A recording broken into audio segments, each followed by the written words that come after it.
Please be seated. Good afternoon. I'm Mark Thresher, Chairman of the Board of Trustees and an alumnus of Otterbein's class of 1978.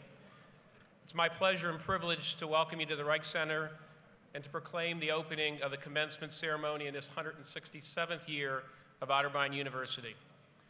On behalf of the trustees, to the graduates, we offer our congratulations. To the faculty, staff, parents, family, and friends, we offer our thanks for the guidance and support that you've brought to each one of these men and women to bring them to this moment. Members of the class of 2014, you are joining a distinguished tradition. You are joining the ranks of Otterbein's alumni, a community that is more than 23,000 leaders strong. Today is about more than celebrating your accomplishments. It's about acknowledging the possibilities that are before you. You will represent Otterbein and support Otterbein in the future. Your professional life, in your family life, in your community, and throughout the world.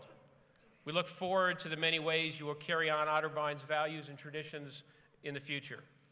Make us proud, and I'm sure you will. Whoops, hang on a second.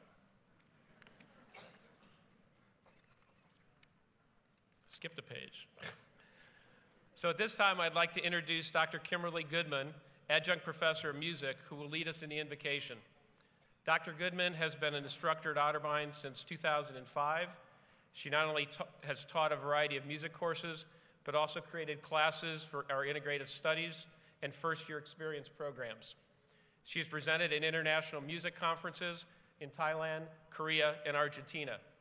And in March, she hosted the 4th annual High School Flute Choir Day with musicians from all over Ohio participating. Dr. Goodman, would you please come forward for the invocation?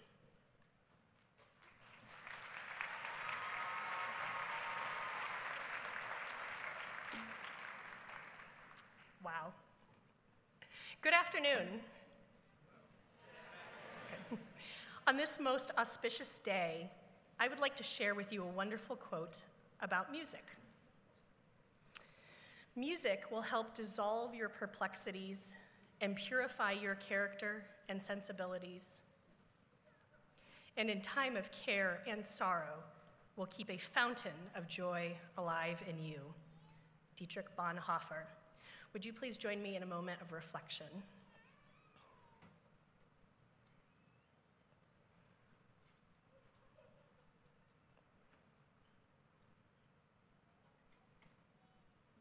On this day of great joy, may the students let the significance of this accomplishment wash over them. They are graduating. These scholars have spent 4 long years or more writing papers, giving presentations, and working to meet all of the many requirements involved in obtaining a college degree. Please help them to understand the significance of this momentous occasion. We ask that you bless these students with lives filled with beauty, peace, challenges, prosperity, music, and great joy. We ask that the delight of today's accomplishments are just the first of many in their lifetimes. We ask that the friendships they have formed sustain them, and the knowledge they have gained at this university helps to guide them to the future they have dreamed of. Friends, we pray for good health for these young, wonderful people. We pray for rich lives for these students, and we pray that this is the first and one of many in a long line of successes. We hope and wish that they will think back to their time in this quiet, peaceful village as some of the most important, joyous moments of their lives. Our prayer for the graduates today is that a fountain of joy is kept alive inside of them always. We pray trusting in your guidance for these wonderful students. Amen.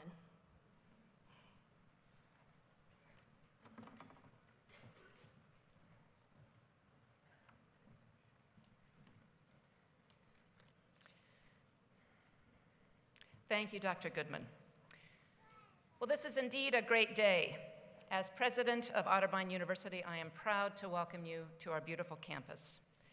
So whether you live in central Ohio or you've traveled across the country to be here, Whether you have come from overseas or you are joining us from near and far by way of the live web stream, we are glad you are with us to share in this momentous occasion. Welcome. It is now my pleasure to introduce Aaron Clark Tiemann, who will offer greetings on behalf of the class of 2014. As an active and committed leader during his 4 years at Otterbein, Clark will graduate today with 2 Bachelor of Arts degrees, one in music with primary instrument and voice, and the other in public relations. Clark's hometown is Portsmouth, Ohio. He has accepted an internship with the Dramatists Guild of America in New York, where he will be working with online services and administration. Clark, will you please come forward?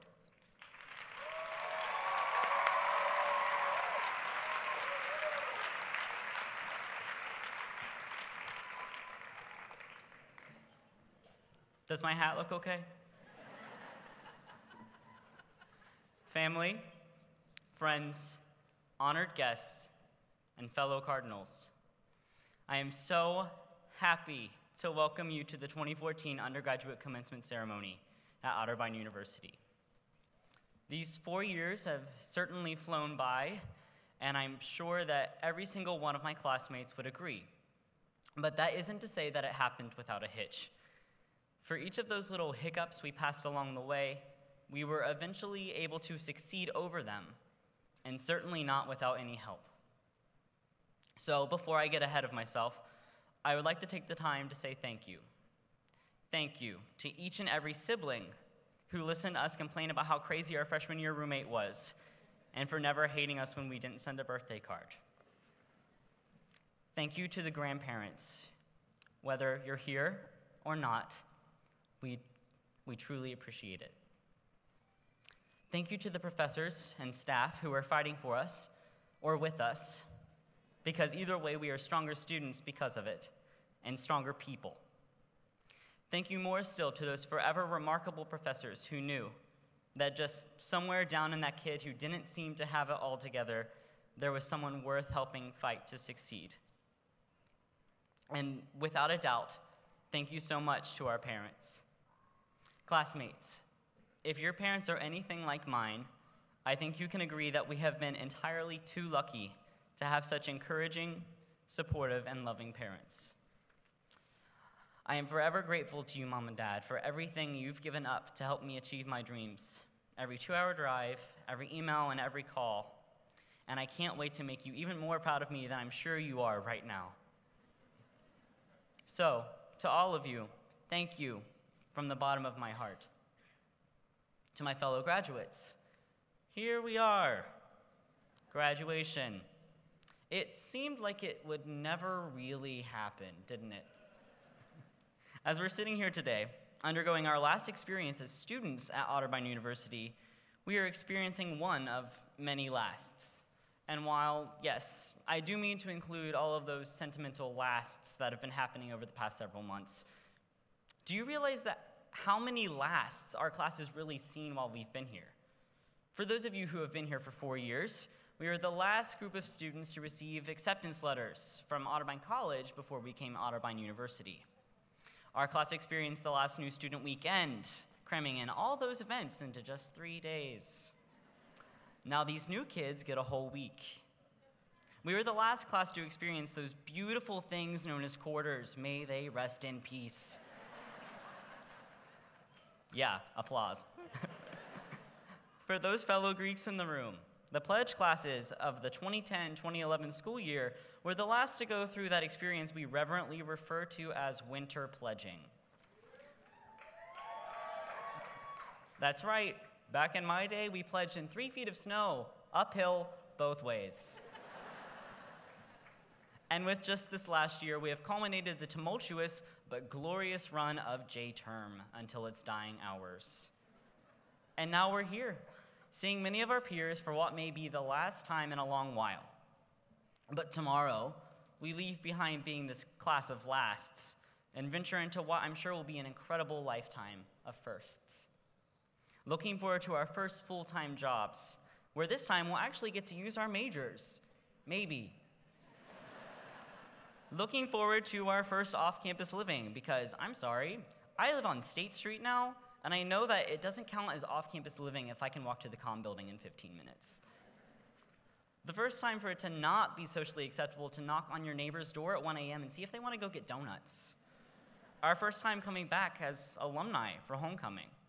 Our first time filing taxes, our first promotion, the first time you get down on one knee and ask that incredible question, or the first time you walk down the aisle, and the first time you hold your newborn in your arms.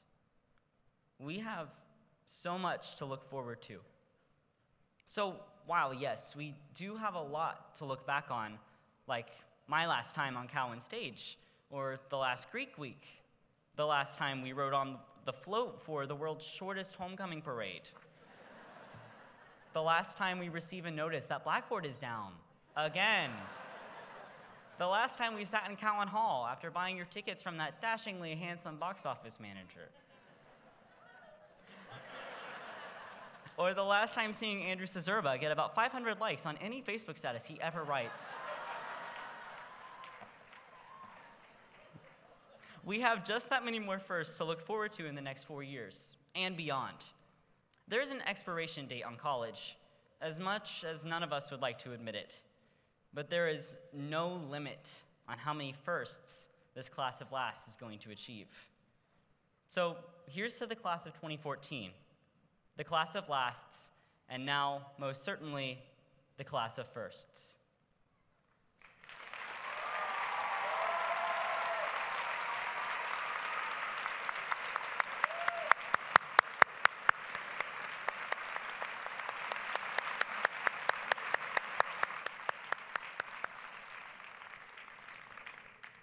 Thank you, Clark, for sharing your greeting and delivering it with such Otterbein spirit. So thank you. An honorary degree from an American college or university is tangible recognition of distinguished service, professional achievement, or outstanding creative work. Founded in 1847, Otterbein conferred its first honorary degrees in 1875. From that date until now, recipients have included artists, clergy, educators, athletes, scientists, authors, physicians, corporate executives, entrepreneurs, and international leaders, among others. Today, we are honored to confer 3 honorary doctorates. Dr. Allison Prindle, Interim Provost and Vice President for Academic Affairs, and Chairman Mark Thresher, will you please come to the podium?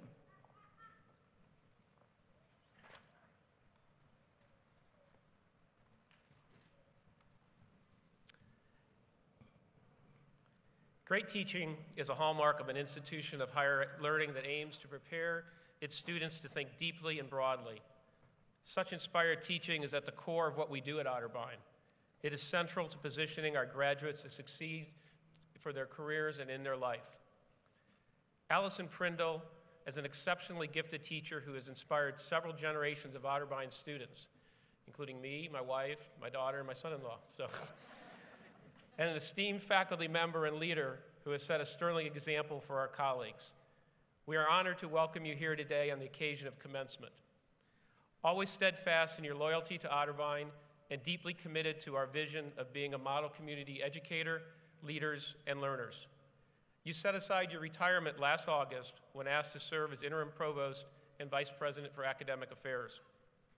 You accepted that daunting challenge with your typical good grace and humility, saying, Otterbein has been a wonderful place to work for 40 years. If it needs me, I'll be there.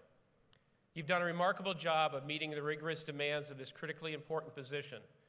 Otterbein owes you a significant debt of gratitude. You joined our faculty in 1971, launching a career as a brilliant teacher and valued mentor to our students. Your teaching reflected your passion for the early modern period in English literature and the plays of William Shakespeare. You have continued to teach a class on Shakespeare since retiring from the faculty 4 years ago, and you insisted on maintaining that classroom connection even while serving as provost. You've been tireless in your work to benefit Otterbein beyond the walls of the classroom. You served on various times on the chair of our nationally recognized Integrative Studies program, director of senior year experience, and chair of the English department. You've also served on most of the university's governance committees, been a member of a number of search committees, and twice as a faculty trustee. Like our founders, your compass always points to what is right and just for others. President Crendell, upon the recommendation of the Otterbein University Senate, it is my privilege to present to you Allison Prindle as a candidate for the honorary degree of Doctor of Administration.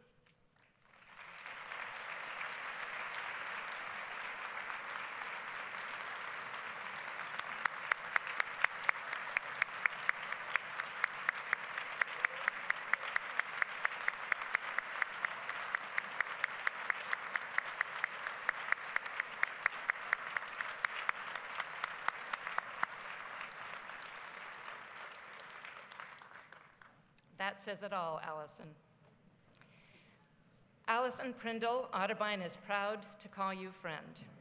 Your innumerable accomplishments prove that you live by the ideals of our founders to be progressive, to do what is right, and constantly work toward the betterment of humankind.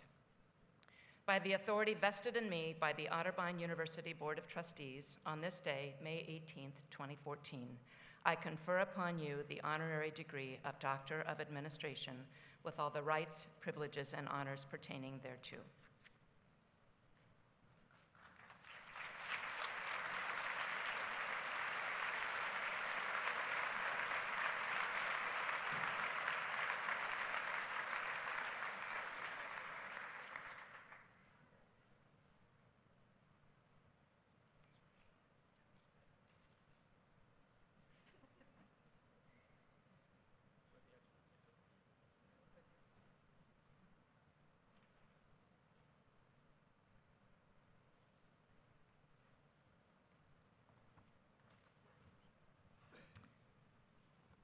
Thank you all very much.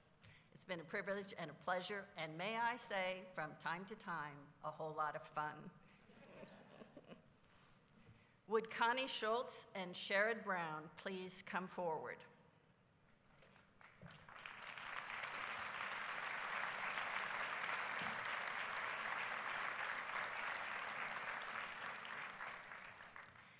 As the founder and foremost exemplar of modern journalism, newspaper icon Joseph Pulitzer expressed a deep interest in the progress and elevation of his profession. He called journalism, quote, a noble profession and one of unequaled importance for its influence upon the minds and morals of the people. Connie Schultz, because you have upheld the highest standards of journalism and greatly elevated your profession, we are honored to welcome you here today to address the Otterbein class of 2014. Award-winning columnist, you have built a reputation as one of America's leading columnists, as evidenced by your winning of the 2005 Pulitzer Prize for commentary for your columns in the Cleveland Plain Dealer. The judges praised you for providing a voice for the underdog and the underprivileged. You also won the Scripps Howard National Journalism Award for commentary that year, as well as the National Headliner Award for commentary. Today, you share your insights as a nationally syndicated columnist for Creators Syndicate, an essayist for Parade Magazine, an occasional commentator in the New York Times and Washington Post. Exemplary reporter. Your excellence as a newspaper reporter was recognized in 2003 when you were a Pulitzer Prize finalist in feature writing for your series about a man imprisoned 13 years for a rape he did not commit. Remarkably, the real rapist turned himself in after reading your stories. The series also won a number of other awards, including the Robert F. Kennedy Award for Social Justice Reporting.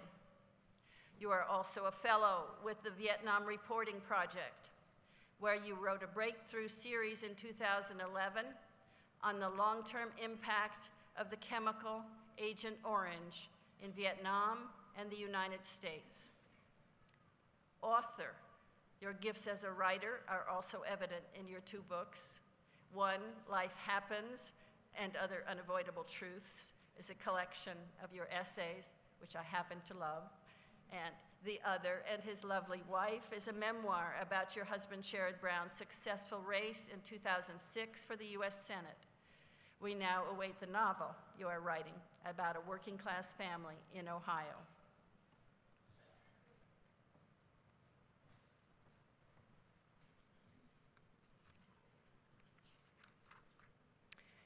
Connie Schultz, Otterbein is proud to call you friend.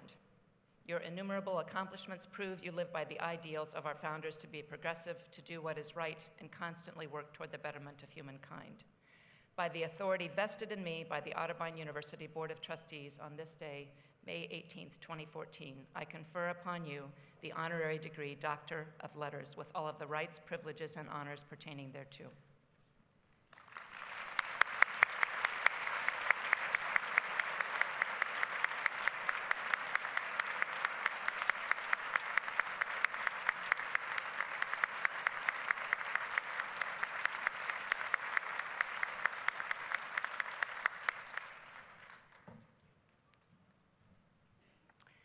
At Otterbein, service is one of our core values. That means we are committed to fostering a culture of social responsibility, civic engagement, and meaningful service to our communities. It's part of our mission of preparing our students to lead a life of purpose and develop values that serve the common good.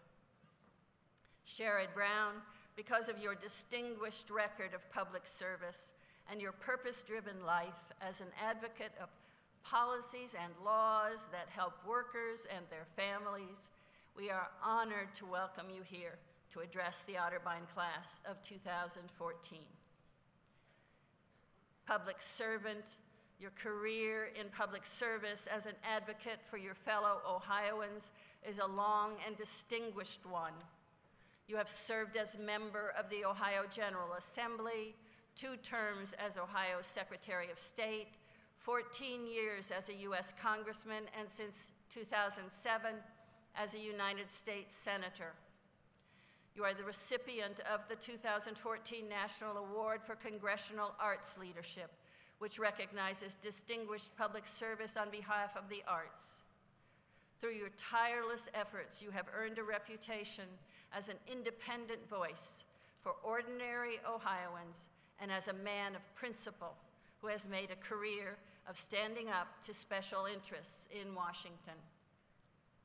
Advocate for manufacturing and fair trade, described as Congress's leading proponent of American manufacturing, you have pushed for a national policy that invests in manufacturing innovation, strengthens our supply chain, and connects workers with emerging industries.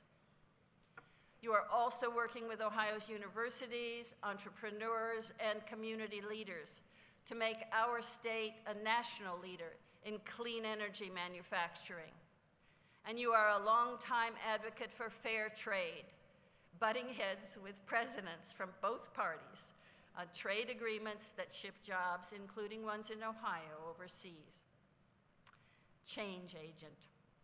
Your colleagues in Congress have acknowledged your leadership skills and policy acumen by appointing you to key committees.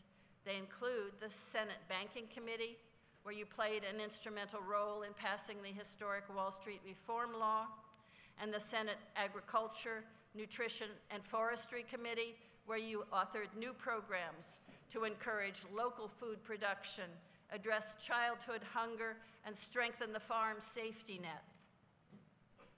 And last but not least, friend of education.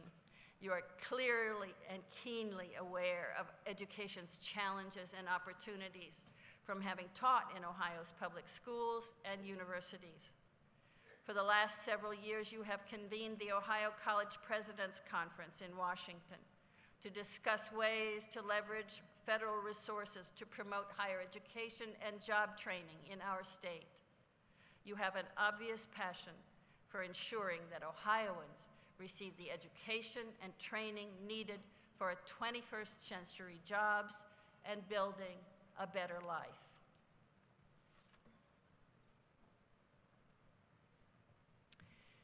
Sherrod Brown, Otterbein is proud to call you friend. Your innumerable accomplishments prove that you live by the ideals of our founders to be progressive, to do what is right, and constantly work toward the betterment of humankind. By the authority vested in me by the Otterbein University Board of Trustees, on this day, May 18th, 2014, I confer upon you the honorary degree of Doctor of Public Service with all of the rights, privileges, and honors pertaining thereto.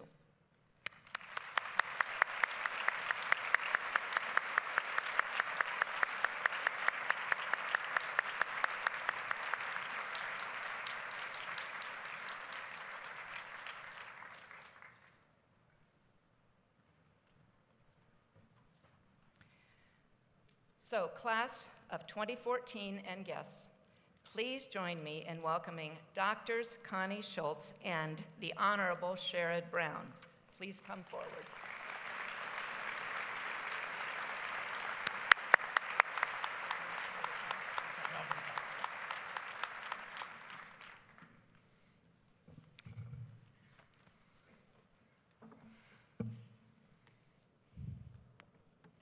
President Crendell, thank you. It's a thrill for Connie and me to be here. We've never been part of a ceremony like this where we both were awarded honorary degrees, and that means so much to us. Thank you, Provost Prendel. Obviously, people love you at this university and want you to stay another 41 years or whatever it was. I'm glad I didn't speak directly after Clark. Thank you for giving a little space between there. I'm so appreciative of that.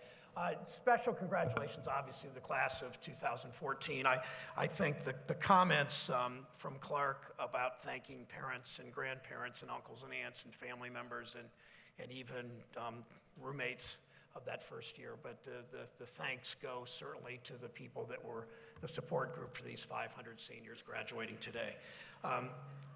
This is my real voice. I talk like this. I don't smoke. I'm not sick. I just talk this way. And Connie and I were a few years ago at a reception in a room, much smaller room than this, at a little kind of small ballroom. And there were no tables and chairs, just people kind of crammed in one next to another. And I was one of the 3 or 4 people speaking for 2 or 3 minutes each. And we each, as I took the microphone, this is a true story, a guy right next to Connie turns to her and says, "I hate that guy's voice." And Connie said, "Really?" He said, "Yeah, when that guy talks, man, it's like fingernails on a blackboard. I can't stand listening to him." Connie said, "I like his voice." And he said, "You like that guy's voice?" And she said, "Yeah, you know when I really like it?" He said, "When?" And she goes like this and leans in. He leans in. She says, "I really like it when he wakes me up in the middle of the night and says, 'I love you, baby.'" True story. So you will see why I'm speaking first, because I never want to speak right after her, because you will see what not to raise the bar here, honey. Back in January, in a cold Cleveland morning, I attended a Martin Luther King breakfast this year. And I heard a minister say something that all of us understand, but I'd never heard it said quite this way. He said these words. He said, "Your life expectancy is connected to your zip code." Your life expectancy is connected to your zip code. Think about that. I mean, whether you grow up, Clark, in rural Scioto County, or whether you grow up in East Columbus, or whether you grow up in Bexley, or whether you grow up in Shaker Heights, far too many cases, your zip code determines whether you have access to good health care, whether you have access to quality education, whether you have access to the social support necessary to succeed. But we also know the education you receive from Otterbein means that no matter your zip code, you've been given an opportunity to succeed. Each year, as Allison mentioned, I host the College President's Conference in Washington. It's a group of 50 or so 2-year, 4-year private public school presidents. President Crendell has joined us, I believe, every year in her 5 years at Otterbein. We talk best practices. We discuss ways to expand opportunities. At the conference this year, one college president told us her story. She said her mom, she grew up in a rural area, I believe in Minnesota. She said her mom was a dishwasher, her dad was a truck driver. She herself grew up thinking, as she said, "I wasn't smart enough to be a nurse," I thought, growing up. But because she was given the opportunity to succeed, because she had the opportunity to go on to school, today she's the president of a college in Eastern Ohio. Many of you today will follow in her footsteps, because with your Otterbein diplomas, you too have been given the opportunity to succeed.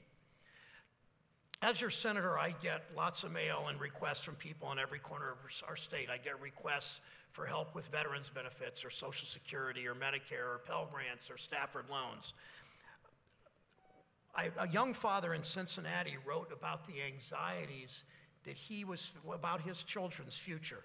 He worried about whether jobs and health care and opportunities they deserve will be there for him when they grow up in 15 years or so. He asked me a simple question: what's the best advice you ever received? I thought a lot about that question before I answered it. What's the best advice you've ever received? I wrote him, learn from those around you, first of all. As a son, I learned compassion from my father, the town doctor, who treated patients regardless of their ability to pay. From my mother, who was a teacher, I learned about decency from the community service she provided during most of the 88 years of her life. My brothers and I, each of us Eagle Scouts, learned about hard work from summers spent working on our family farm near Mansfield. My wife, Connie, teaches me about love and commitment. As a father, my daughters teach me that nothing is sweeter than the success of your children.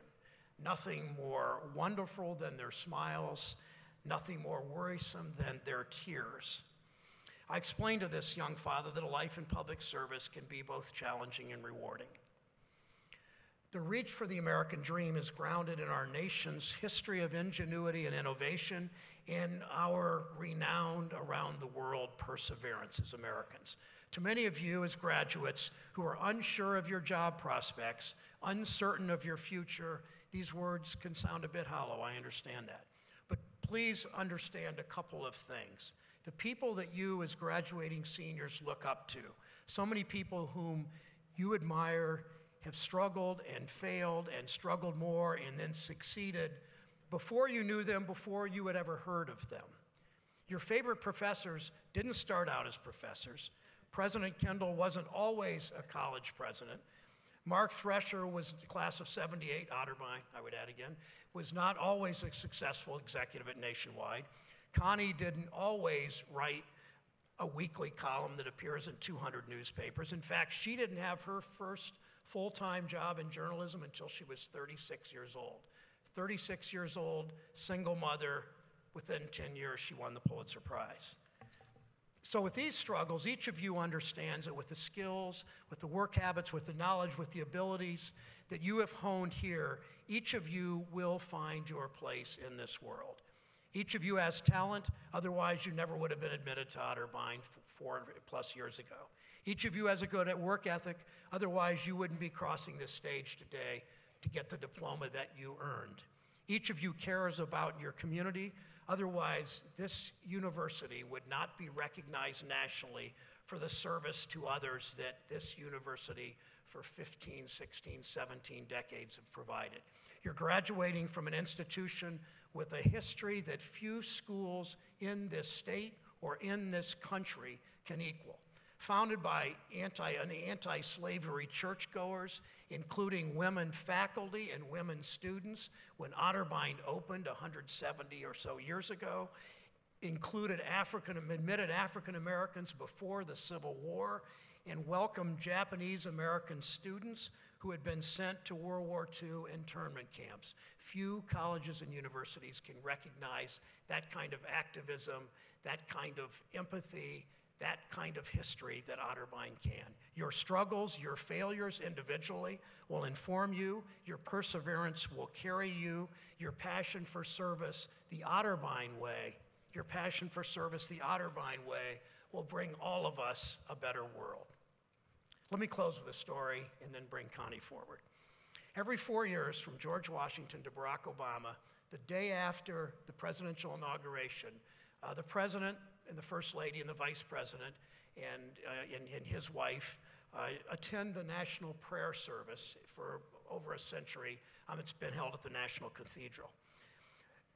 On January 21st, 2009, Reverend Dr. Sharon Watkins, the first woman ever to deliver the sermon at the National Prayer Service, spoke about the harmonies of liberty. She shared a piece of wisdom attributed to the Cherokee Nation.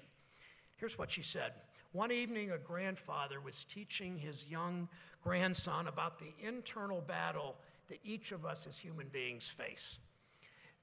There are two wolves struggling inside each of us, the old man said.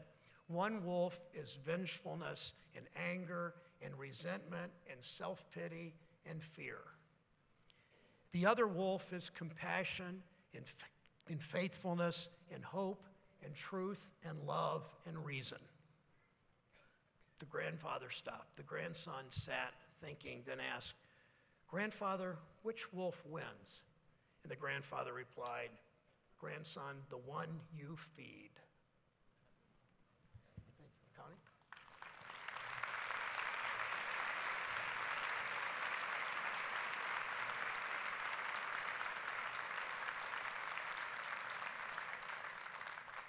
Greetings to all, previously mentioned, and greetings also to the support staff and the volunteers who made all of this possible. Thank you.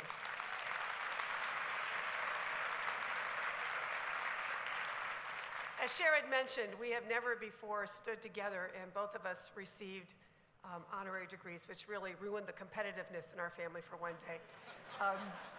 This is just an incredible honor for us. I don't say that with hyperbole, it truly is. And to be able to watch my husband address all of you reminds me to wish for all of you young people who will eventually find, I hope, the perfect partner in your life. May you end up with your hero, because that's what happened to me.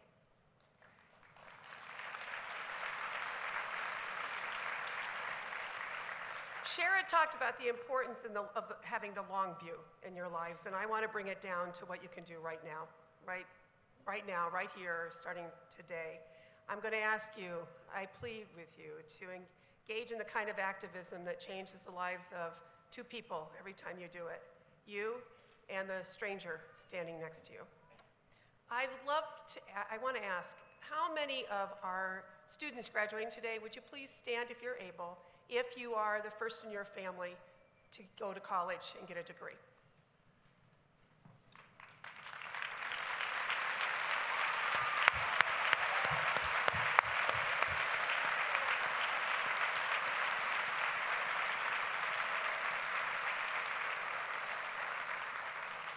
I ask the same of faculty.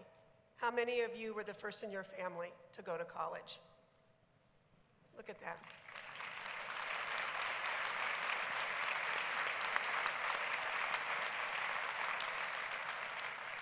Well, I am one of you.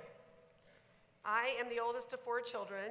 I grew up in Ashtabula, Ohio. You've probably driven past it to somewhere else. It was my job in the summer months to take care of my younger siblings, but at the end of every summer, my mom would give me a special treat. She'd ask the neighbor lady to babysit, and we would go to downtown Ashtabula to the department store where they had a diner in the basement. This was a very big deal to me. One year in particular, it was 1968. I was 11 years old. I had a toasted cheese sandwich, tomato soup, and a milkshake. There are some things you never forget. I remember the waitress treating us like family, as so many waitresses do. And we had the nicest time, my mom and I, until the very end. At the same time that our waitress was waiting on us, she was waiting on a man in a suit who was sitting 2 tables away, and he started yelling at her. I don't have any recollection of what he was complaining about. I do remember her saying over and over again, "I'm sorry, sir. I'm so sorry. I'm sorry." And then she ran off in tears. My mother was all of 4 feet 11 inches with a beehive that she thought made her look taller. And she turned toward that man at that table and tried to stare him down, but he refused to look at her. So she finally turned to me and said in a very loud voice, "Honey, don't marry him until you see how he treats the waitress." What my mom meant, of course, is how we treat the people we're allowed to mistreat is the measure of who we are. So let's fast forward to 2003. And Sheridan and I had attended a charitable event at the largest party center in Cleveland. We were standing in line at the coat check, and at the counter next to the person who was waiting on everybody, who was also one of the same people, all middle-aged women, all working fewer than 40 hours a week so they don't have to give them health care, standing behind the counter looking exhausted at about 11 o'clock at night. And next to her is this giant glass tip jar. It says tips. And it's almost filled. It's full of, not just singles, there are some fives in there, I saw a 10. And so when it was my turn, Sherrod was standing behind me, when it was my turn for our coats, I gave her the ticket and I mentioned that I bet you're really gonna be glad to go home. And she said, I am so exhausted. And I pointed to the jar and I said, well, at least you get to keep these. And she said, we don't keep the tips. And I said, what? What do you mean you don't keep the tips? Who keeps the tips? She said, management keeps the tips. And I said, what? And I heard Sherrod behind me say, oh no. So that happened on a Friday night. The following Monday, I called, and the first person I got was a middle manager who started screaming at me. And she said, Connie, nobody cares about who keeps the tips. Nobody's ever even asked. And I said, well, the reason they don't ask who keeps the tips is they're assuming when it says tips that the, okay, so that went well, not. And, but in my business, you know you're onto something when 2 hours later, 2 vice presidents call you on speakerphone and you didn't call them. And you really know you're onto a story when the first words out of one of their mouths is, Connie, nobody cares who keeps the tips. I thought they were wrong. I wrote a column laying out exactly what they told me, and I asked at the end of the column, all I said was, they say you don't care who keeps the tips. I think they're wrong. What do you think? They changed their policy on the most popular radio show by 11 o'clock the following morning, and I had more than 1,200 emails before noon. I had to keep listening to all my voicemail because it takes 90 calls at a time, and it just kept filling and filling. Because you know what? Everybody cared who kept the tips. And it was a valuable lesson to me as a columnist. If you tell people the problem, and then you ask for their help to solve it, it's amazing who steps up. I tell you those 2 stories to remind that you can make a difference every day. You decide how you're gonna treat people every day. And you decide if you're gonna be one of those people who feels allowed to mistreat people just because you can, just because you've had a bad day. The thing about it is anybody who's waiting on us, anybody who's emptying our trash, anybody who's valeting our car is just like us. They may not have these college degrees, but they've got children, they've got dreams, they've got families. They didn't exactly imagine themselves being screamed at when they took that job. So what I'm asking for, when I tell you these stories is I'm asking for you to become an activist for kindness, not the have a nice day kind of person. That doesn't mean anything, and we all know it. It's knowing, if you go to the same coffee shop every day and the same people wait on you, knowing their names, asking about their day. It's, if you have janitors cleaning in the apartment building or in the office building where you work and you see them all the time, ask their names, ask how they're doing.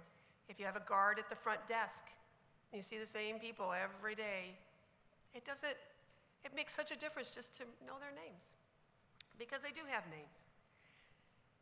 Sherrod talked about the power of story, and I want to remind you that each of you in this room, parents and grandparents, siblings, all the graduates and faculty members, every person, every staff person, has a story too. And one of the things I think about often when I start to focus on that is each of us at any age, no matter how young, except for the very young in this audience, have already had to decide multiple times whether we will be bitter about something that's happened in our lives. And every time we have to make that choice. I'm reminded of what I consider to be the perfect definition of resentment. It's when you drink the poison and expect someone else to hurt. It's not a plan. My mom told us kids always, she had 4 of us, as I said, that there will always be people who underestimate you in your life. Try not to be one of them. I come from the working class, and I try to remember the lessons of my parents.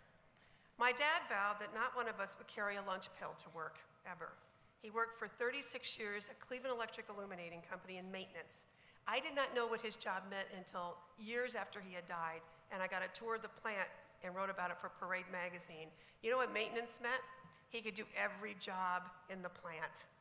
But whenever I tried to get him to talk about his job, he always said, it's a job, Connie, it's not a career. One of my most memorable moments with my father that so informs my work, just as my mother's moment when she turned to me and said, "Don't marry him until you see how he treats the waitress." It was when I was a 10th grader in high school, and it was the summer. Our ritual in Ashtabula, my dad was one of those guys who showered after work. He'd shower at the plant, he'd come home, Mom would be making supper in the kitchen, he'd be sitting on the front stoop drinking whatever beer was on sale, Rolling Rock, Schlitz, Stroh's. I see there's some familiar noddings of heads in this audience. While my little brother and I would play catch with the softball in the front yard, and he'd critique us as we were playing catch. And one day, right before dinner, he started to shake his head, and I thought I had thrown the ball wrong. And I said, "What is it, Dad?" And he didn't even look at us. He just stared straight ahead and said, "You could teach a monkey to do what I do." My mom was a hospice home care worker and a nurse's aide. My dad worked for 36 years in a plant that he hated. My parents thought they were two nobodies, but they were going to raise four somebodies, and all four of us went to college. They did it. They died in their 60s. Mom was 62, Dad was 69. And I always remind myself on what I think is a bad day that my parents wore their bodies out so that I would never have to. This past week, I had an earthquake in my life. And it started on Tuesday morning at 7 a.m. when I got a text message from one of my friends, and all it said was, "Have you heard anything more about Deb Skettle?" Deb Skettle is a very good friend of mine. I didn't know anything was going on with Deb Skettle, so I get on her Facebook page and I see a post by her daughter asking all of us to pray for her and hoping she can pull through this. And then you know how that works. You start making calls and friends start gathering threads, and we find out she had an asthma attack. Her heart stopped, and they had to restart it in the ambulance. She was on a ventilator. She was not responding to pain. Prayers began to fill her Facebook page. Deb is 58.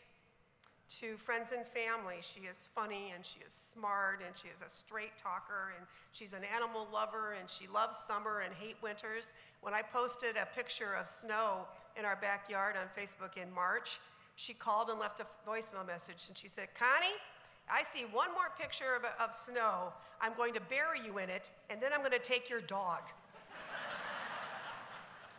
To her friends and family, Deb was a wife. She was a mother of two daughters, twins, and the grandmother of two little babies. Each daughter had a baby within months of each other last year. However, to most people who interacted with Deb in public, she was a manual laborer. She worked on the line at the Ford plant. Later, she worked in a warehouse of a local discount chain. In addition to that, for the last 15 years, she's been cleaning people's houses. She was over at my house late last year, and told me a story about a woman who had just hired her to clean her house. The woman was standing in the hallway when a friend came in the door, and Deb was already there. The woman started to talk to her and then stopped mid-sentence because Deb could hear. And the woman waved over to Deb and she said, "Oh, don't worry about her. She's just a housekeeper." Deb told me that story in my kitchen. And as you can well imagine, I can go from 0 to 100 in the time it took her to finish that sentence. And I said to her, "You know that's not who you are. That's one of the things you do. You know that you're so much more than a housekeeper." And she nodded, but she had tears in her eyes. She called me the next day and left a voicemail message. "Hey, Connie, I fired that broad." Deb's story reminds me of two lines from the African-American poet Lucille Clifton that I've kept on my computer for years. "What they call you is one thing. What you answer to is something else." Thursday night, Deb's daughter Miranda wrote on her Facebook page, "Pray for my mom that she passes peacefully. She has very little brain function left, and we decided to remove the ventilator and make her comfortable." 2 hours later, Deb was gone. She was 58 years old. I share that story with you because consider this your nudge. Hug everybody today. Hug everybody you can every day. A final story. You and I may not be the same age, you young people. Okay, we're definitely not the same age. Wow, that hurt. But this wasn't always so. Once upon a time, I too was a recent graduate, full of nothing but questions and worry. Where would I work? Where would I live? How much money would I make in 5 years, 10 years, 20 years? Who would I marry? What would I name my children who weren't even born yet to the man I hadn't found yet?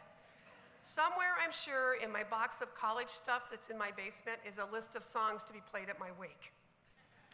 You know what all that worrying got me? Lots of emergency room visits for asthma and a permanent ravine between my eyebrows. I can still see my mother pointing to my big fat frown as we stood under a fragrant canopy of lilacs on Kent State's campus on graduation day. She said, "All that dental work, wasted." I was about to become the best educated 21-year-old in the Schultz clan, but I was so scared I was going to blow it that I couldn't see the evidence to the contrary. In his book, A Man Without a Country, the late Kurt Vonnegut tells a story about his uncle Alex, whose main complaint about people was their failure to notice when they were happy. Vonnegut writes, "So, when we were drinking lemonade under an apple tree in the summer, say, and talking lazily about this and that, almost buzzing like honeybees, Uncle Alex would suddenly interrupt the agreeable blather to exclaim, 'If this isn't nice, I don't know what is.'" We get a limited number of milestones in life, but we never run out of opportunities to be surprised by joy. A stranger smiles at me for no reason and my face softens. I pick up a tiny mitten dropped near my parked car and I see the long ago faces of my children when they still thought I knew everything. My dog nuzzles my hand off the keyboard and I suddenly notice the sunny outside waiting for both of us to play. All this happened to me in a single day this month. Lucky me. But let's talk about you, dear graduates. Life is hard, yes, and mighty uncertain, but signs of hope abound. It's commencement day. You're wearing a gown, and maybe for the first time, you fit in right in with everyone around you. Total strangers are wishing you well. With your every movement, a tassel kisses your cheek. If that isn't nice, I don't know what is. Congratulations.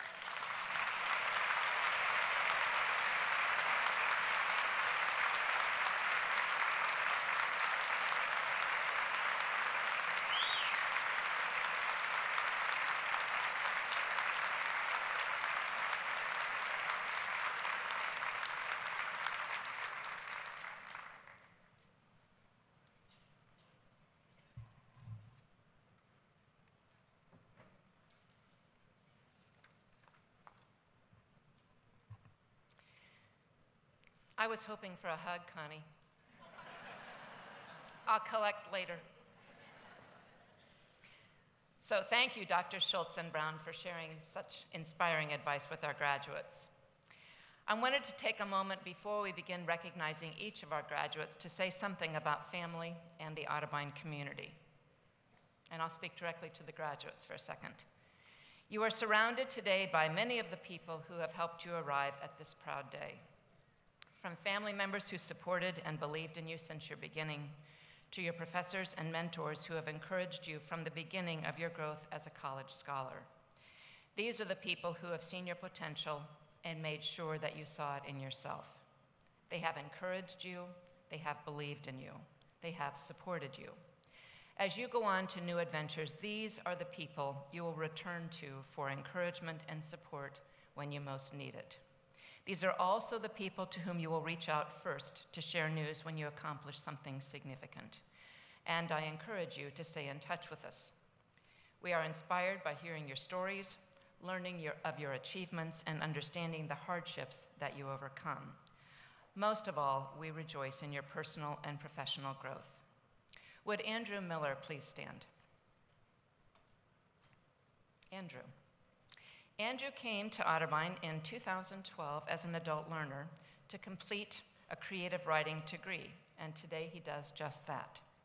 However, he did it so well that his senior writing project is now under contract with Virginia-based alternative literature publisher Civil Coping Mechanisms. His manuscript is due out in the first quarter of 2016.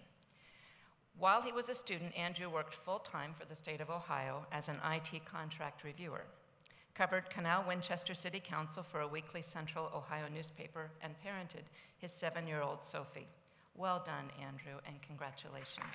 You may be seated.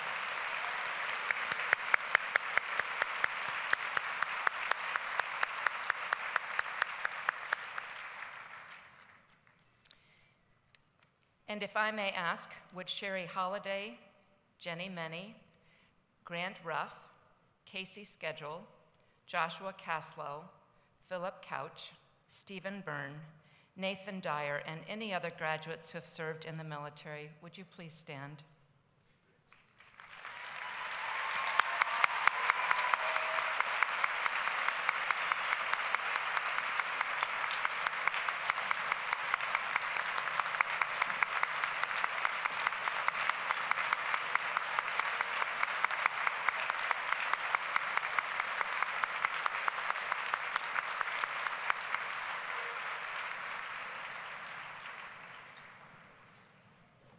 Thank you. Otterbein is a community of individuals who lead purposeful lives for the common good, and there is no finer example than those who have provided service to our country. Thank you for your dedication. And finally, would Lindsay Paulson and her father, William Paulson, please stand? I see Lindsay. Where's your dad, Lindsay? Okay. All right. Lindsay's graduating today as a double major in equine science and journalism. Last year, she began an internship with Dressage Today magazine. Upon graduation, she will assume the role as assistant editor of the magazine. A few weeks ago, I received an email from Lindsay's father expressing his gratitude to the Otterbein faculty and staff for providing the education and opportunities that his daughter needed to be successful and, as he put it, to land her dream job. We consider that high praise because Dr. Paulson is an academic colleague from Quinnipiac University. Thank you. You may be seated.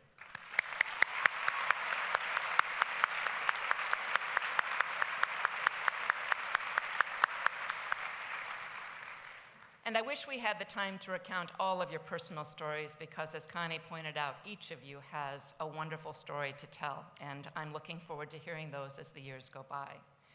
But as each of you walks across this stage, I want you to know that your family and the members of your Otterbein community are walking alongside you with your pride. As we prepare to confer the degrees for the class of 2014, I invite our graduates to stand for a moment. Please stand. All graduates. Okay, what I want to ask you to do is I want you to look for your family and friends, and I want you to say thank you with some enthusiastic applause for their support throughout your life, and especially during your years at Otterbein. Thank you. You can do better than that. Come on.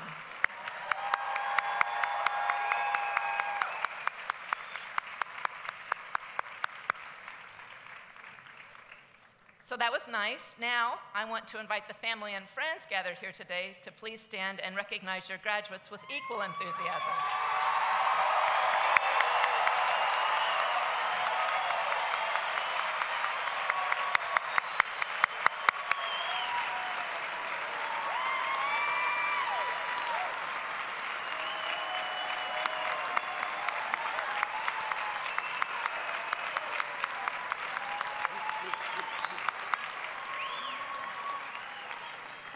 That was great. And they meant it. Okay, you can be seated now. Thank you. The names listed in the commencement program are all of the graduates since September 2013. Please note that some graduates were not able to participate in today's ceremony. We will now proceed with the conferral of degrees in course. Dr. Prindle, Interim Provost and Vice President for Academic Affairs, will present the candidates.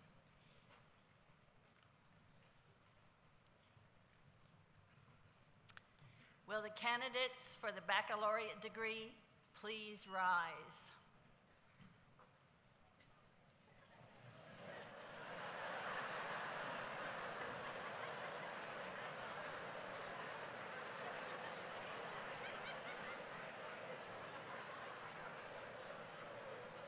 Madam President, upon the recommendation of the faculty of Otterbein University, I present the candidates for the degrees Bachelor of Arts, Bachelor of Science, Bachelor of Science in Education, Bachelor of Science in Nursing, Bachelor of Music, Bachelor of Music Education, and Bachelor of Fine Arts.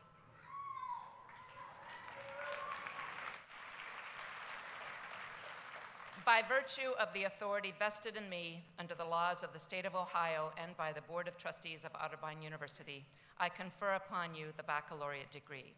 Students, at this time, I invite you to move your tassel from the right side of your cap to the left side to officially recognize you as graduates of Otterbein University.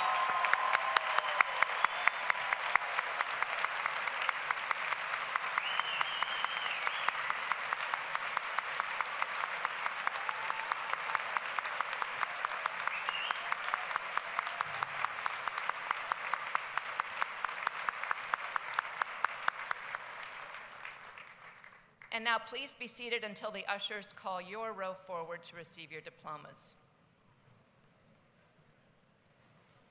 At this time, I invite Dr. Jeffrey Demas, Professor of Communication, to announce the candidates. Dr. Wendy Sherman-Heckler, Associate Vice President for Academic Affairs and Dean of University Programs, will assist with the distribution of the diplomas.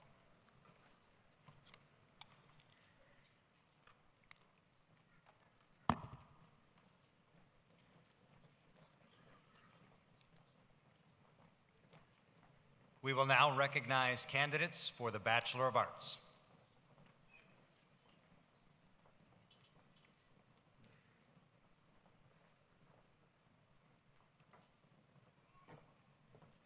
Michael Anthony Adolph. Rachel P. Amundsen. Laura Elizabeth Baldwin. George David Ballard. Jamelia Banks. Tabitha Christie Barkley. Samantha Rose Beery, magna cum laude. Megan Ashley Bach. Kelsey Elizabeth Bogner. Alicia Ann Boos. Madison Lee Bowling. Cassidy Grace Bronner, summa cum laude with distinction. Elise Nicole Brigham, cum laude. Jessica Christine Brooks. Mary Hannah Brooks, cum laude. Jordan Alexis Brown. Holly Sue Bruner, magna cum laude. Fatima Mariama Bundu. Chelsea Marie Burns. Brock Allen Bersanko. Michael B. Caldwell. Amanda M. Case. Alexandra Lee Cassens, magna cum laude. Susan Marie Chapelier. Catherine Arlene Clark. Shay Elizabeth Cochran, cum laude.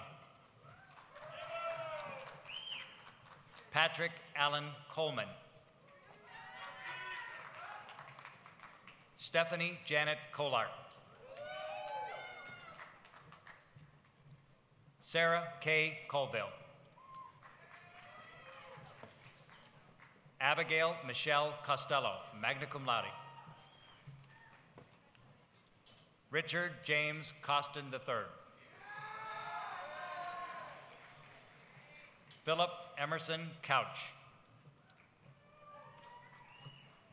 Justin Michael Cox.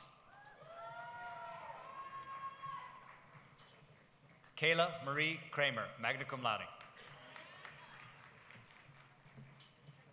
Megan Marie Crawford, summa cum laude with honors. Kirsten Michelle Curtis with distinction. Andrea Elizabeth Kutzbeck. Wade Allen DeAndrea. Michael Joseph DeTolo. Jason James Davis. Jennifer Marie Davis, cum laude with distinction. Zachary Andrew Davis. Olivia Hope Delahunty. Christiana Anbri DiSautel.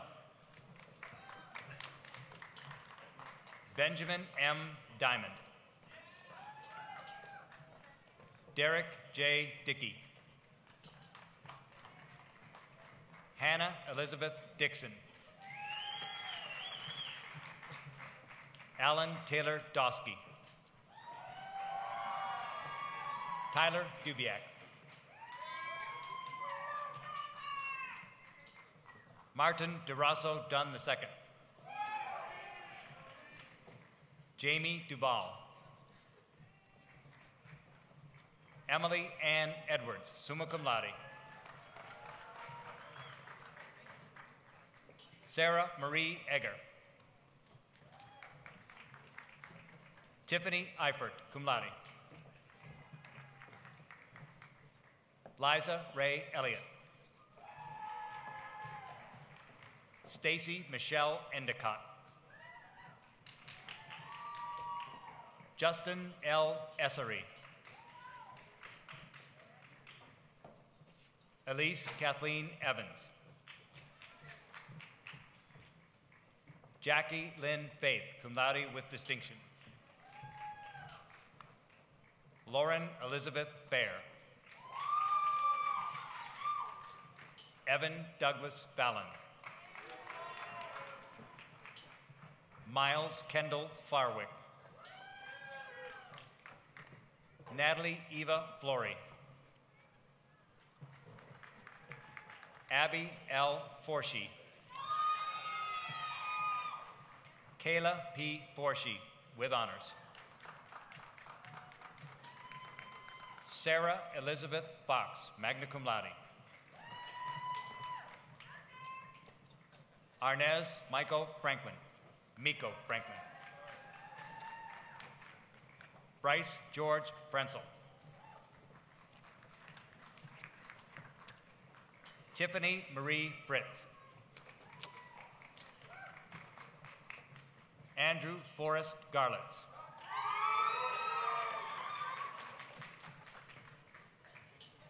Kylie Joseph Gessner.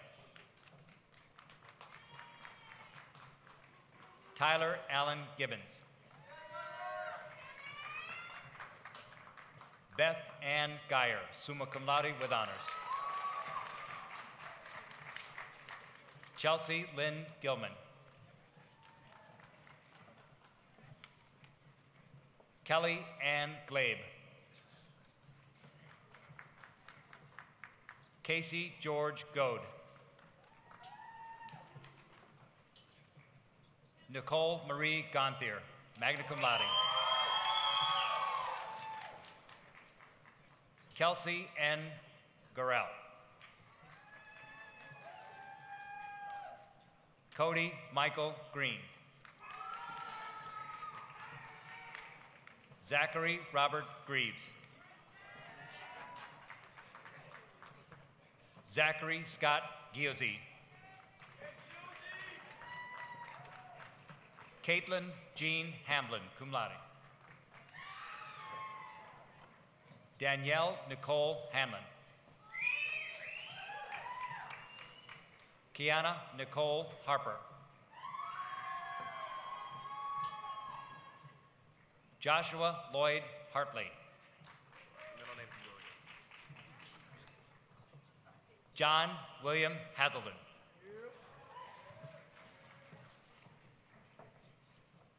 Mark Hazeroth, magna cum laude. Caleb Smith Hastings. Alex D. Hayes, magna cum laude. Katie Rose Heldorfer. Chad Elliott Hess. Aaron Christopher Hickman.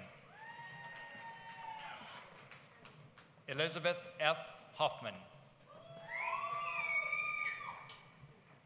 Amber Lynn Hoop, cum laude. Eve Higgins Hughes. Allison Ann Humbertson. Joshua Mark Jacobs. Kara Ann Jeffers. Alyssa Ray Johnson. Vanessa Bertina Joisil. Jonathan J. Jurgens. Mitchell Andrew Kaiser. Kyle D. Capps. Evan Ross Keir. Caitlin Regina Kelly. Samantha Caitlin Kelly. Suzanne Marie Kelly.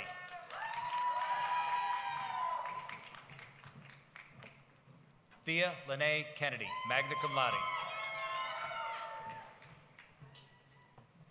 Emily Mona Kilya. Jennifer Lee Klein, magna cum laude.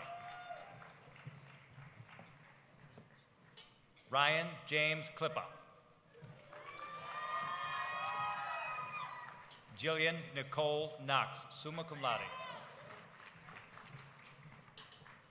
Audra Lynn Kohler, cum laude.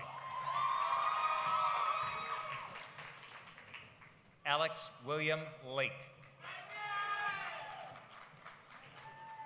Danielle Ray Lanning, magna cum laude. Daniel Jordan Lebsock. Elizabeth Licking. Sang Sang Lin. Jamie Elizabeth Litsky. Sarah Melinda Loden. Elke Ann Lonis. Susanna Grace Long, summa cum laude. Nicole Marie Lorenz, magna cum laude. Lindsay Marie Lashbal, magna cum laude. Erin Lynn Lucas. Melissa Nicole Malone. Drew D. Markley with distinction. Kira Martin. Drew Stephen Martindale. Cody Ellen Mast, cum laude. Tyler Joseph Motz. Catherine Elizabeth McLean, summa cum laude with honors. Maggie Ann McMahon, cum laude. Aaron Robert McPherson, cum laude. Zoe Amanda McQuistion. Sydney Aaron McSweeney. Chelsea Christina Menke. Jenna Menny. Andrew Miller, magna cum laude with distinction. Colleen Noel Miller. Preston Robert Miller, magna cum laude. Kara Ann Mills, magna cum laude. Abigail Jean Mish, cum laude. Alex Mackenzie Miser. Eric Adam Mitchell. Gregory Randall Mumau, magna cum laude.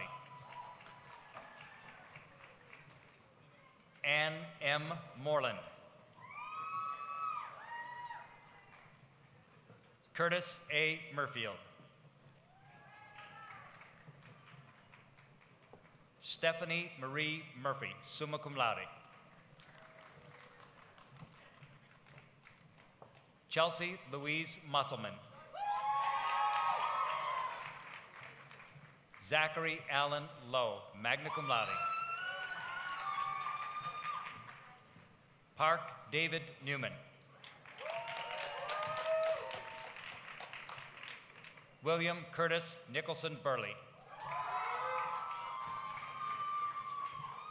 Jennifer Nicole Nuss. Casey Lou O'Connor.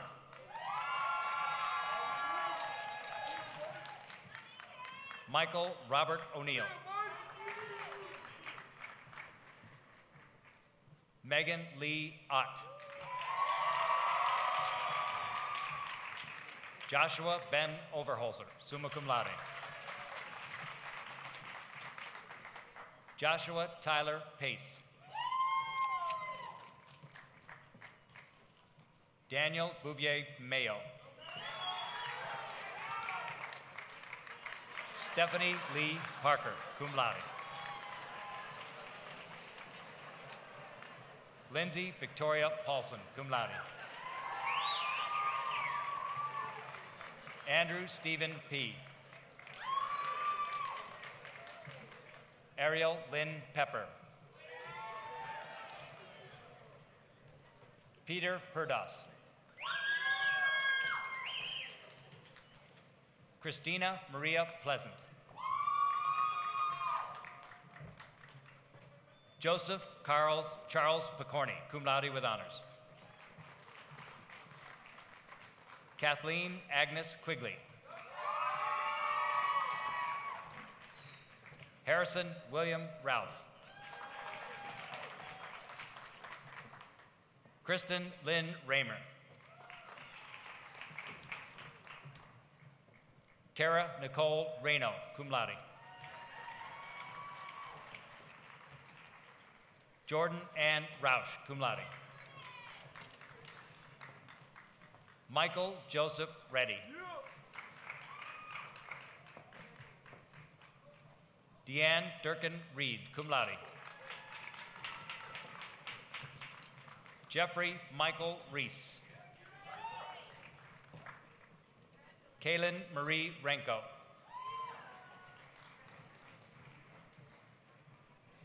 Aaron Randall Reinhardt, cum laude.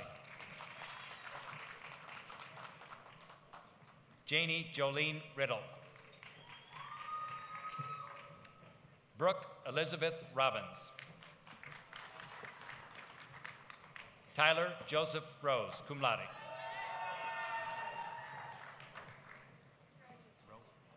Sarah Ann Rowe. Lindsay Ann Marie Rowland, cum laude. Dustin M. Runyon. Michelle Renee Ruppel, cum laude with honors. Alexa K. Solomon, magna cum laude. Ryan Allen Santilli, summa cum laude. Jane Elizabeth Sarosi. Casey Schedule.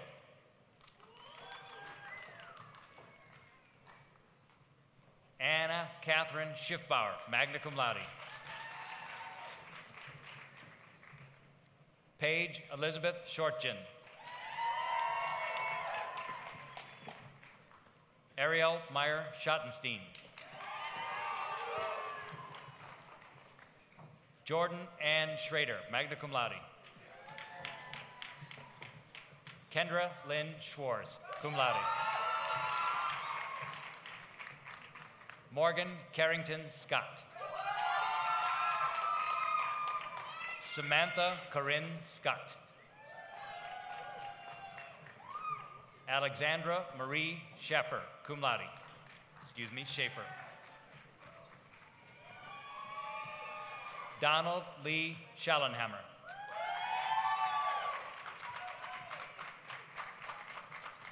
Caitlin Rose Schultz. Donald Ryan Sigler. Charles Jacob Sims.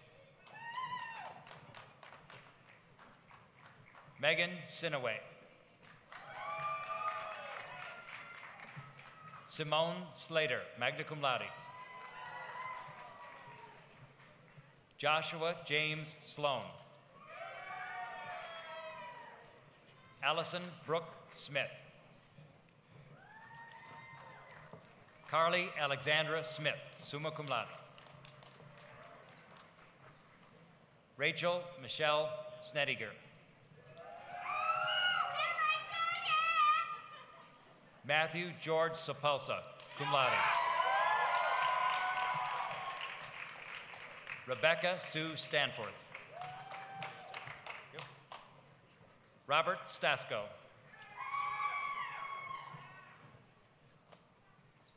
John James Stefanik, cum laude. Dylan Wade Stiegel. Caitlin Noel Stewart. Claire Locke Steindorf. Callie Joe Studebaker, cum laude with distinction. Brina Moran Sturgeon. Stephen Nicholas Swiger. Aaron Joe Sabo. Catherine Amanda Taggart. Patrick Liam Tyner. Denton Lee Thompson. Jasmine Dominique Troyer. Aaron Clark Tiemann, cum laude.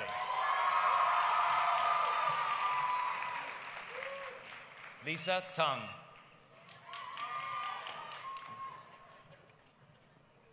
Meredith Allison Ulmer. Connor Underwood, cum laude. Gloria Urenia Sanchez, cum laude. Oscar Carl August Wakedahl Thorsberg, cum laude. Jennifer Vermillion. Diamond Vickers. Cleverson Villanova. Benjamin David Walsh, magna cum laude.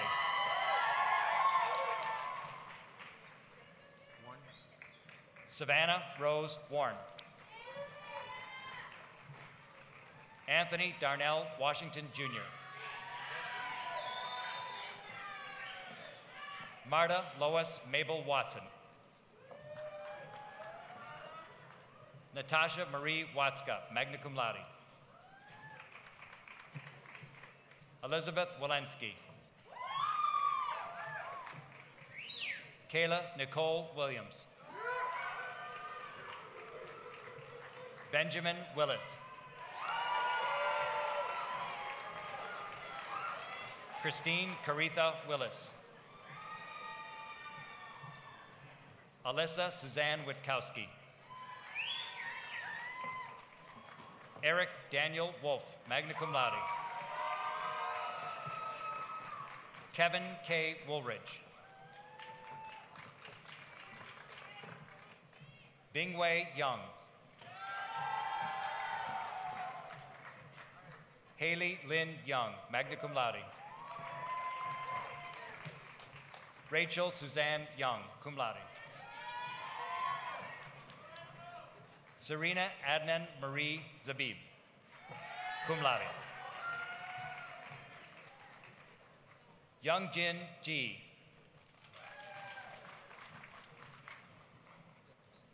Holin Zhou. Jenyen Zhou. Sean Allen Bryant. Alex Owen Cameron. We will now recognize candidates for Bachelor of Science. Nana Ojoa Ejapong, cum laude with distinction. Sarah Daniela Andres with honors. Chelsea Taylor Ankrum. Kelsey Aline Berrien. Lauren Hope Birdsall. Maura Nancy Breen.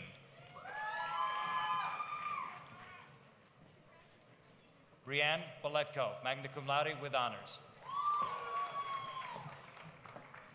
Chelsea Faith Campbell, cum laude with honors. Cameron S. Change. Alana Marie Cheplowitz with distinction. Abigail Straker Coyle. Alec Winchester Curry, summa cum laude. Alyssa Marala Curry. Kimberly Rose Cutshall, magna cum laude with honors. Julia Elizabeth Daggett with honors. Colin Mark DeBarbary, magna cum laude. Zachary Lee Garrow. Robert Michael Geiger, cum laude with honors with distinction.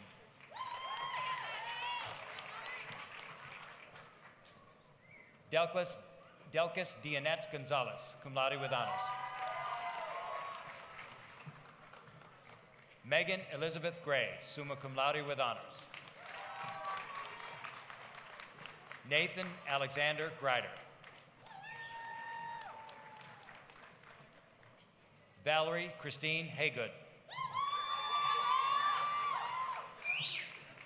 Jacob Scott Harshfield. Colton Scott Hausman. Evan Robert Hedrick. Jaron Rochelle Hill, cum laude with honors.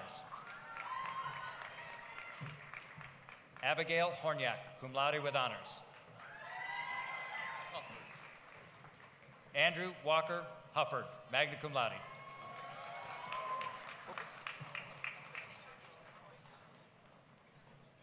Kyle Anthony Jefferson. Kadeen X. Jennings.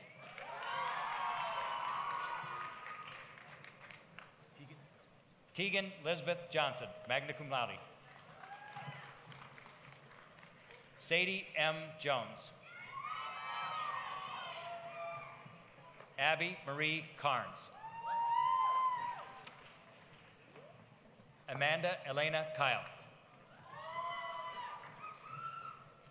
Jacob Adam Keller. Sarah Elizabeth Laux with distinction. Alexander Matthew Lobel, cum laude. Kelsey May Long. Dana Marie Love, magna cum laude. Melissa Eileen Lucius, cum laude with honors. Mitch Emmett Maletic, cum laude. David Christopher March. Margaret Ann McCool, cum laude with honors. Marie Angeline McGinnis. Rachel Marie McKeever. Anthony David Napoli. Sarah M. Natosi. Jordan Thomas Novotny, cum laude. Danielle K. O'Callahan, with honors. Kevin Andrew O'Neill, with distinction. Sarah Ann Oravec. Marie Claire Paquette. Joshua Clayton Park, magna cum laude.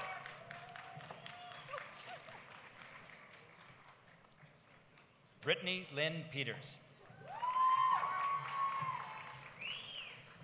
Kelly Elizabeth Prushnicki, with distinction. Kaylee McKell Quinter, magna cum laude. Tyler Reed. Ellen Grace Reap. Cassandra Elizabeth Riggs, cum laude. Kyle Lee Ripma. Whitney Brooke Rodriguez. Lauren Elizabeth Shanks. Stephen J. Sheneman, magna cum laude with honors. Samantha Elizabeth Skeen, summa cum laude. Madeline Noel Slack, summa cum laude. Shelby Lynn Smith, magna cum laude. Ayla Jordan Starcher. Tyler Robinson Stiegel. Haley Nicole Stewart. Andrew David Sutter, magna cum laude. Jared William Schwartzentruber. Taylor Andrew Tackett. India Ann Tate, cum laude with honors. Brittany Delana Traver. Jacob Lee Underwood. Denton Scott Warburton. Andrew Gunnar Watson, magna cum laude. Brooke Ann Weisenberger, with honors. Mackenzie Grace Williams, summa cum laude with honors. George Francis Wright. Amanda Sue Zamory, cum laude with honors with distinction.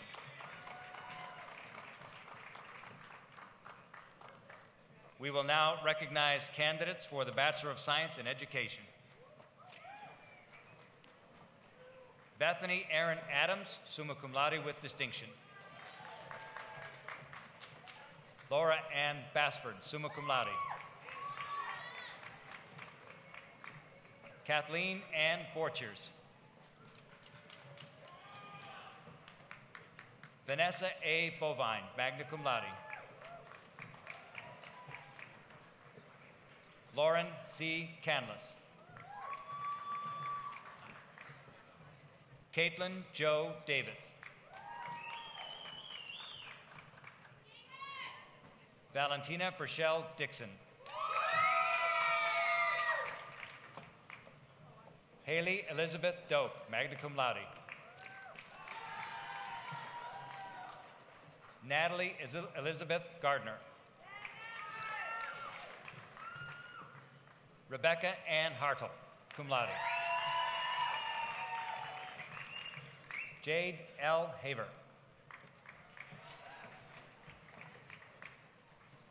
Lauren Hess, magna cum laude. Jennifer Ann Hesseltine, magna cum laude.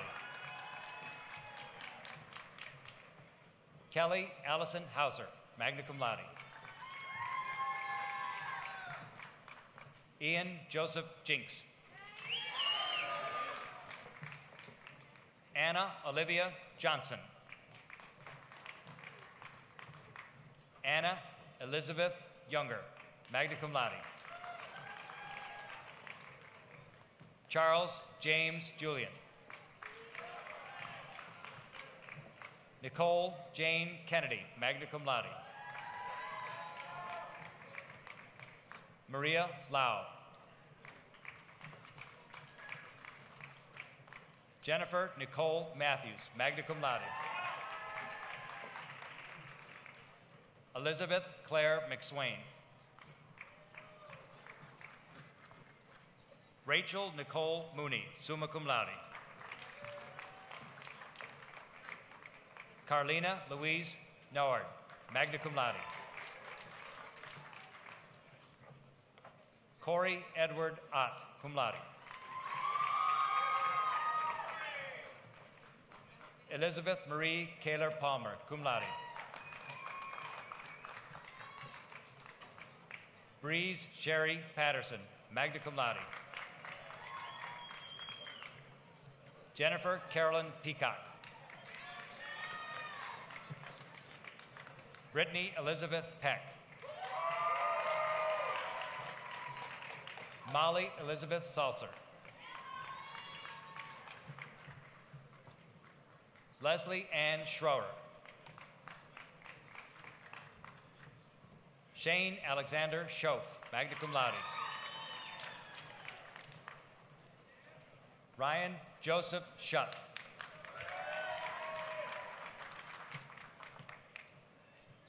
Aubrey Brooke Stout, summa cum laude.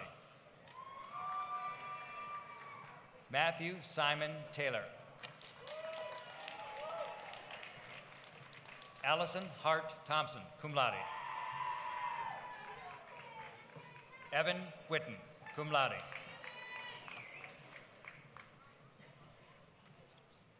We will now recognize candidates for the Bachelor of Science in Nursing. Catherine Ann Alt. Catherine Lee Ambrose. Lucas John Leslie Armstrong. Lindsay Marie Arnold.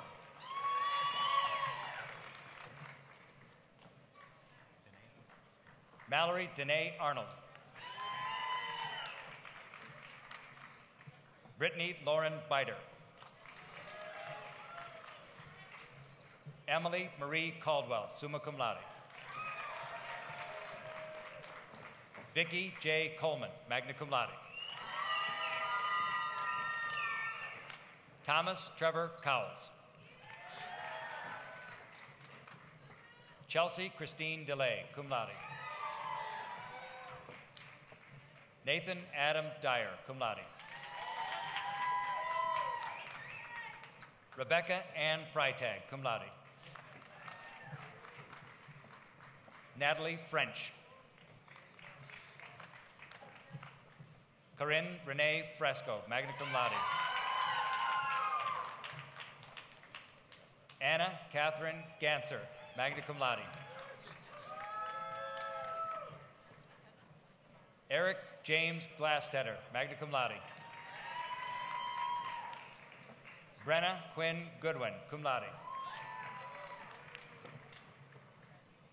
Nana Akonwa Hammond.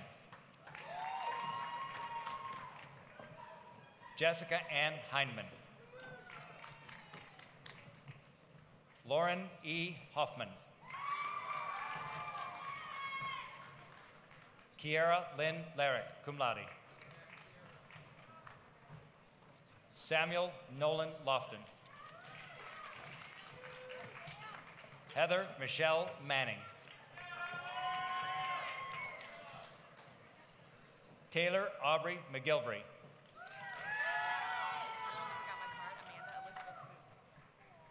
Amanda Elizabeth Muth. Lauren Nicole Myers, cum laude. Renee Elizabeth Neiman. Mackenzie Erin O'Brien. Abigail Marie Overturf. Jill Allison Parker, cum laude. Samantha Ruth Parsons. Hillary Christine Rowland. Krista Michelle Ruano. Grant Michael Ruff.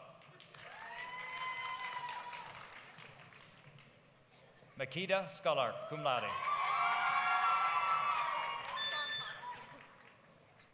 Kimberly Rose Slonkowski. Ashley Elizabeth Spargo. Julie Ann Stroney.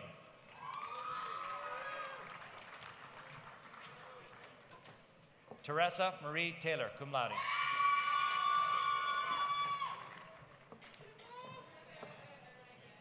Alyssa Lauren Thomas, magna cum laude. Brittany Ullman. Nicolette Bree Bonneman.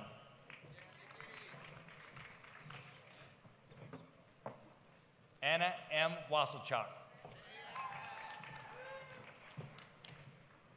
Laura Marie Webb, summa cum laude.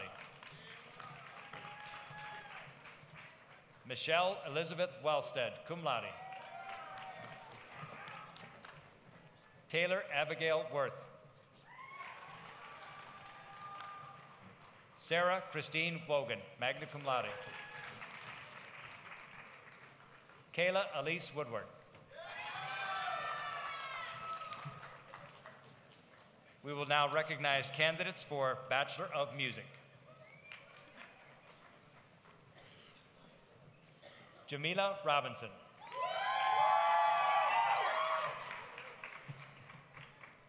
Andrew Paul Cezerba, magna cum laude.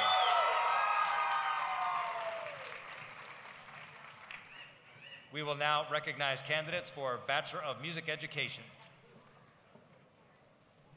Brooke Charles Cornelli.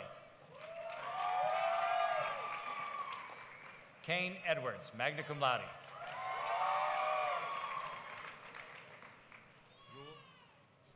Paul Rule Faulkner, magna cum laude with honors.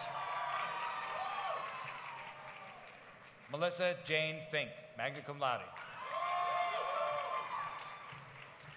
Molly Marie Garrett. Kyle Heimbrock. Christopher Allen Japixi, cum laude.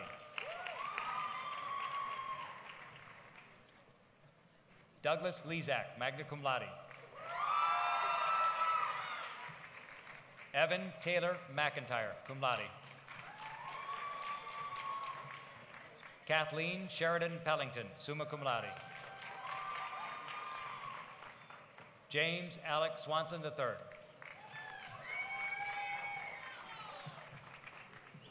We will now recognize candidates for Bachelor of Fine Arts. Sarah Lydia Alexopoulos. Nina Jolene Anderton. Leah Marie Baker, cum laude. John Henry Carter V. Brian Podrick Gilmartin. Brandon Douglas Lively. Marina Di Macedo Pierce. Samuel Benjamin Ray, magna cum laude. James Nicholas Scully, magna cum laude. Crystal Helena Simpson.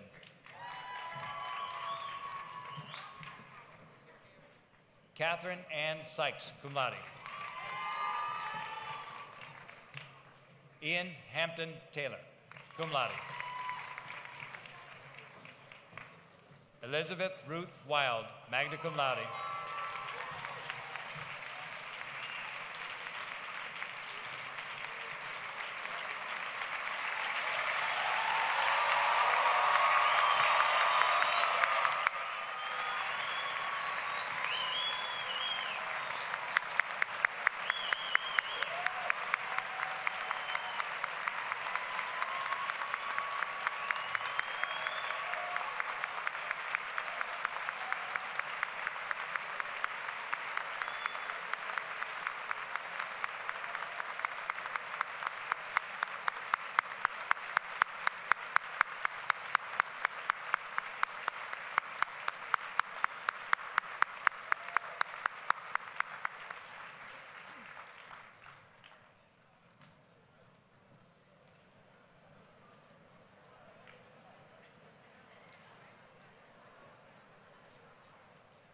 Well, congratulations to all members of the class of 2014. The Otterbein community is extraordinarily proud of your individual and collective accomplishments. This has been an incredible class. Of course, they all are incredible classes, so congratulations. At this time, I would like to invite Provost Prindle to the podium to recognize our emeriti faculty. Provost Prindle.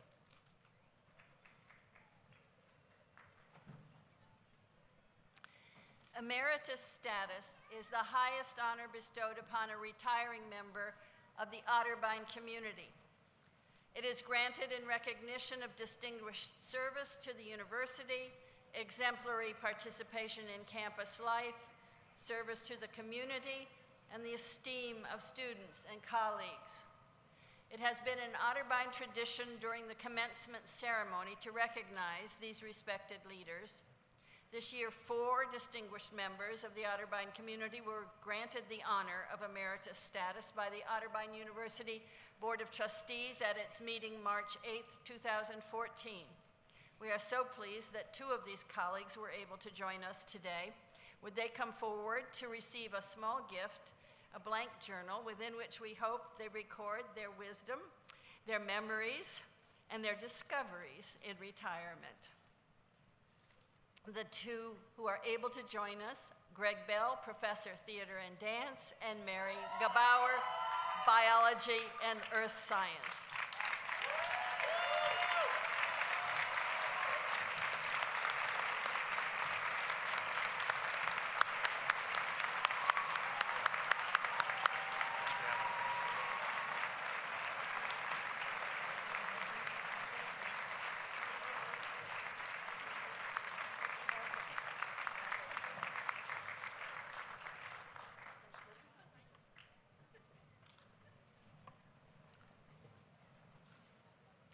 Earlier in the ceremony, we asked our graduates and their families to stand to celebrate the significance of their achievement. At this time, I would ask that we extend the same thanks and respect by recognizing all retiring faculty and staff members. Would our retiring faculty and staff please stand?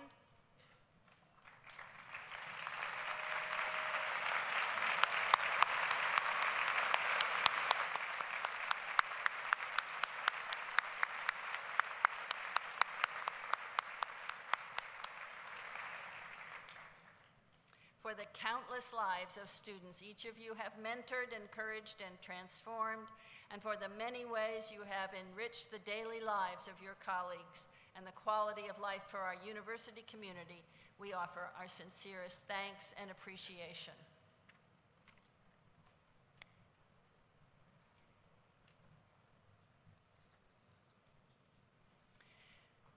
Graduates, as you leave Otterbein today, I want to remind you of a simple but important truth, one that has been expressed by many different voices in varying ways over the years. This is what I want you to remember. The world is starved for grace. The world needs what you have to offer. The world needs your commitment to serve, your passion for your profession, and your compassion for your neighbor. The world needs minds that are hungry, hands that are ready to work and to make change, a spirit that is strong and caring, and ideas that are innovative. As you leave Otterbein with the love and support of your family and friends, your Otterbein education and your talents, remember, the world is starved for grace. You are uniquely qualified to nourish that need with your words and your actions as professionals, as citizens, and especially as alumni of Otterbein University. The benediction will now be offered by Brianne Boletko.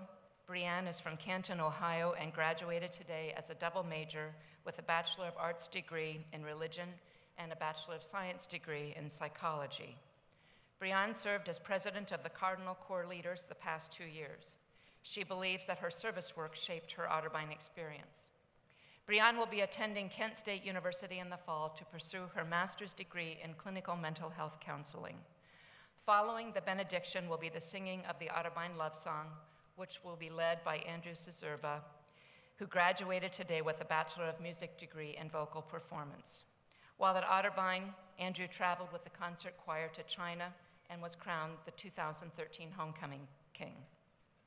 A native of Toledo, this fall, Andrew will be performing with the Saltmarsh Opera Company in Stonington, Connecticut. After the love song, I ask that you remain at your seats until the recessional is complete.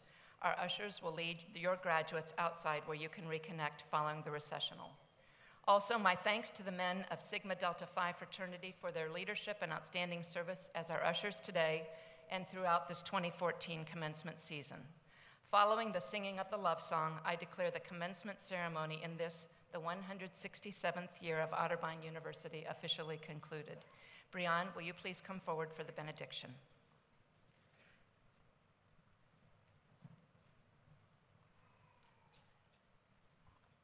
Would you please stand with me and take a moment to bow your heads?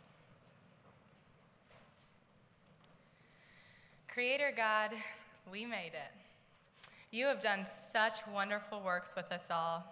Continue to bless us as we take up new journeys, provide us with strength to face the future, and grant us the courage to be the best we can be. Help us to remember your place in our lives and open our eyes to see the beauty and gifts that surround us. Thank you for our gracious families, professors, and friends who have loved us and supported us each step of our way. And for those who couldn't be in attendance today, we extend our love. Truly, their spirit is in this place. Ultimately, we thank you, God, for such wonderful memories and the lasting friendships that we've created here at Otterbein. Send us forth with your guiding hand and lead us confidently in the next chapter of our lives. It's in your holy name that we pray. Amen.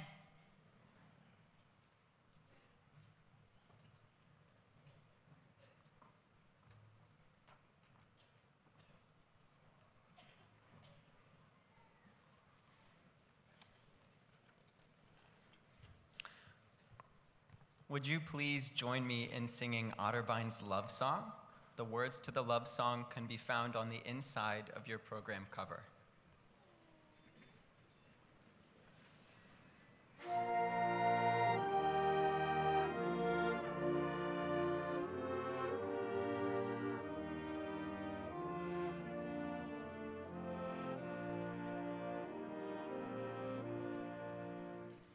In a quiet, peaceful village, there is one we love so true.